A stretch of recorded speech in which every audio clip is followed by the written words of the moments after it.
पृष्ठ तनाव, पृष्ठीय रसायन, पाठ 5 का नाम है पृष्ठीय रसायन, सरफेस केमिस्ट्री। पृष्ठ, वह काल्पनिक, पृष्ठ किसे कहते हैं? वह काल्पनिक परत, ऐसी परत होती है जो दो प्रावस्थाओं को पृथक करती है, इसे सरफेस कहते हैं। इसे स्लैश से दर्शाते हैं, जैसे ठोस गैस की प्रावस्थाओं को अलग करती है या द्रव गैस की प्रावस्थाओं को अलग करती है, जो परत होती है, जो पृष्ठ होती है। अधिशोषण व अधिशोषण का कारण क्या होता है? एब्जॉर्प्शन। अधिशोषण का मतलब क्या होता है? देखो, एक अणु हमारा पानी के अंदर है, एक हमारा सतह पर है। जो सतही अणु है वो असंतुलित आकर्षण बल महसूस कर रहा है, जबकि जो अंदर है वो संतुलित अणु, मतलब आंतरिक अणु है, जो संतुलित आकर्षण बल का अनुभव कर रहा है। कैसे?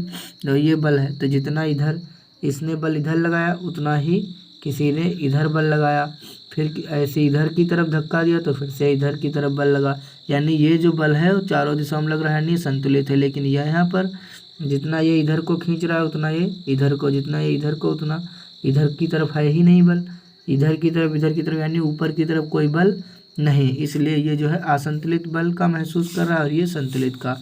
तो ये हो गया द्रव में अधिशोषण।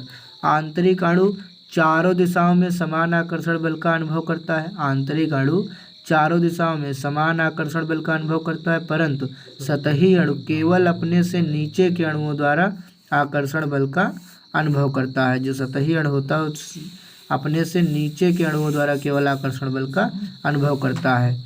तो द्रव में अधिशोषण का कारण क्या हुआ? असंतुलित आकर्षण बल।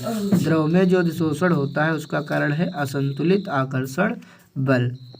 देखते हैं ठोस में अधिशोषण, एडजॉर्प्शन इन सॉलिड। ठोस में जैसे हमारा निकिल है, NI, और यहाँ पे आप देख रहे होंगे मुक्त संयोजकताएं भी हैं, मुक्त रिक्त संयोजकताएं। आप इस डायग्राम को अच्छे से देख सकते हैं। तो धातु में अधिशोषण का कारण क्या है? मुक्त संयोजकता। ये जो फ्री बैलेंसी है यही जो है धातु में अधिशोषण का कारण है। अब जानते हैं अधिशोषण है क्या। तो द्रव अथवा ठोस के सतही अणुओं द्वारा, द्रव हो या फिर ठोस हो, उसके सतही अणुओं द्वारा यानी उसके सतह पर सतही अणुओं द्वारा अन्य पदार्थों जैसे ठोस, गैस, अशुद्धियाँ अथवा विलयशील पदार्थों को अपनी सतह पर आकर्षित करना व बनाए रखने की प्रवृत्ति को अधिशोषण कहते हैं। मतलब क्या करना है? अपनी परत पर उसको सोख लेना। जियोलाइट क्या होता है? तो जियोलाइट जो होता है वो सोडियम एल्यूमिनो सिलिकेट होते हैं, तो जिन्हें Na2Z से दर्शाते हैं। यहाँ Z एक जियोलाइट है। सूत्र इसका है Na2Al2SI2O8 है, ये याद कर लेंगे। Na2Al2SI2O8 है। इनकी संरचना मधुमक्खी के छत्ते के समान होती है। इनकी संरचना रंध्रमय होती है। आइए हम चलते हैं नेक्स्ट टॉपिक तरफ। कोलाइड्स। सन 1861 में थॉमस ग्राहम नामक वैज्ञानिक ने पदार्थों को दो भागों में विभाजित किया था, सेट फर्स्ट सेट सेकेंड, यानी ग्रुप 1 ग्रुप 2। पहले में नमक, ग्लूकोज, शर्करा, नौसादर, यूरिया आदि को रखा। नौसादर का ही सूत्र जो है NH4Cl है। दूसरे में गोंद, शहद, प्रोटीन, विलेन आदि। तो यहाँ पे देखते हैं क्या, कोलाइडी जंतु झिल्ली से कुछ नहीं, ये देखो गोंद, शहद, प्रोटीन, विलेन, ये कोलाइडी जंतु झिल्ली से गुजर नहीं पाते हैं, जबकि नमक, ग्लूकोज, शर्करा, नौसादर, यूरिया ये जंतु झिल्ली द्वारा गुजर जाते हैं। तो क्रिस्टलाइड जंतु झिल्ली से गुजर जाता है।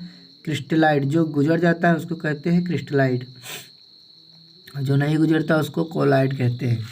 अतः थॉमस ग्राहम के अनुसार वे पदार्थ जो जंतु झिल्ली से गुजर जाते हैं क्रिस्टलाइड कहलाते हैं, तथा वे पदार्थ जो जंतु झिल्ली से पार नहीं हो पाते हैं उन्हें कोलाइड कहते हैं।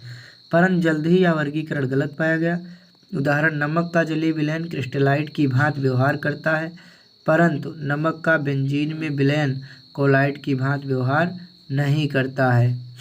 यहाँ पे नमक का जो जलीय विलयन है वो क्रिस्टलाइड की भांति तो व्यवहार करता है, परंतु नमक का बेंजीन में विलयन कोलाइड की भांति व्यवहार नहीं करता है। अतः कोलाइड एक पदार्थ नहीं है बल्कि पदार्थ की अवस्था है जो कणों के आकार पर निर्भर करती है। अतः कणों के आधार पर विलयनों को 3 भागों में बांटा गया, वास्तविक विलयन, कोलाइडी विलयन, निलंबन। वास्तविक विलयन नमक का जलीय विलयन, कोलाइडी विलयन गोंद, शहद, जिलेटिन, निलंबन जल में धूल के कण। कोलाइडी विलयन की अवस्थाएं, विलयन में विलेय प्लस विलायक होता है, सभी पता है। विलयन यानी कोलाइडी विलयन, SOL सॉल। विलेय मतलब परिचित प्रावस्था कहते हैं, विलायक को प्रक्षेपण माध्यम कहते हैं। प्रक्षेपित प्रावस्था क्या होती है? कोलाइडी विलयन का वह घटक जो कम मात्रा में हो। प्रक्षेपण माध्यम कोलाइडी विलयन का वह घटक जो अधिक मात्रा में हो।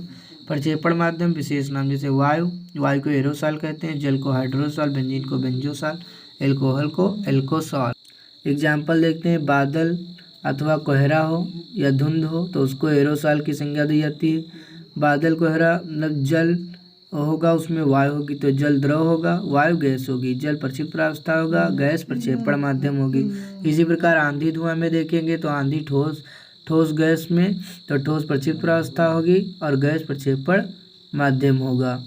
इसी प्रकार दूध, कफ सिरप, जल तेल मिश्रण में कफ सिरप जो है उसमें द्रव का मिश्रण है। जल यहाँ पे जल तेल का मिश्रण ओमेल्सन कहलाएगा। पायस, ये हट गया, पायस है। कोल्ड ड्रिंक्स, गैस द्रव, गैस से मिलकर बना होता है, गैस और द्रव से कोल्ड ड्रिंक्स। तो गैस में प्रक्षेपित प्रावस्था कम मात्रा में रहती है और द्रव जो होता है प्रक्षेपण माध्यम अधिक मात्रा में रहता है। कोलाइडी विलयन दो प्रकार के होते हैं, द्रव स्नेही कोलाइड और द्रव विरोधी कोलाइड। आइए जानते हैं मिसेल निर्माण की क्या विधि है। साबुन का सामान्य सूत्र RCOONA है, अतः सोडियम स्टीयरेट C17H35COONA ये साबुन का सूत्र है। जब सोडियम स्टीयरेट को जल में घोला जाता है तो यह अपने आयनों में टूट जाता है। C17H35COONA को जब तोड़ा जाता है तो ये C17H35COO- और Na+ में टूट जाता है। तो इसी को हम कहते हैं मिसेल निर्माण की क्रियाविधि। आइए जानते हैं प्रक्षेपण विधियाँ, जिसमें नंबर 1 है ब्रेडिंग आर्क विधि या इसे कहते हैं विद्युत प्रक्षेपण विधि। इस विधि द्वारा कॉपर, सिल्वर और गोल्ड और प्लेटिनम आदि का कोलाइडी विलयन बनाया जाता है। इस विधि में जिस धातु का कोलाइडी विलयन बनाना है उसी के इलेक्ट्रोड का प्रयोग करते हैं। इन इलेक्ट्रोड को जल से भरे पात्र में रखा जाता है। जब विद्युत आर्क उत्पन्न की जाती है तब उच्च ताप पर धातु वाष्पित होकर लगभग 1 नैनोमीटर कोलाइडी आकार के कण बनाती है। याद रखना, सबसे पहले जिस चीज़ को बनाना है उसका कोलाइडी विलयन बनाइए, फिर इस विधि में जिस धातु का कोलाइडी विलयन बनाना है उसी के इलेक्ट्रोड का प्रयोग करेंगे। यानी अगर तांबे का लेंगे तो तांबे का ही इलेक्ट्रोड लेंगे। इन इलेक्ट्रोड को जल से भरे पात्र में रखेंगे। जब विद्युत आर्क उत्पन्न की जाती है तब उच्च ताप पर धातु जो होती है वही तांबा जैसे वाष्पित होकर लगभग 1 नैनोमीटर कोलाइडी आकार के कण बनाएगी। चूँकि धातु का कोलाइडी विलयन द्रव विरोधी है, अतः स्थायित्व के लिए उसमें KOH मिलाया जाता है। यहाँ पे ये चित्र है, आप अच्छे से इसे देख लीजिए। ये जल में KOH मिलाया गया है तब इसमें जो है विद्युत आर्क उत्पन्न की गई। ये ठंडा करने के लिए हिम मिश्रण है, तो ये कहलाती ब्रेकिंग आर्क विधि। यहाँ पे आर्क विधि। तो ये हमारा पार्ट फर्स्ट हो गया है। सेकंड पार्ट में हम इस पार्ट को जो है पूरा कंप्लीट करेंगे। तब तक के लिए धन्यवाद।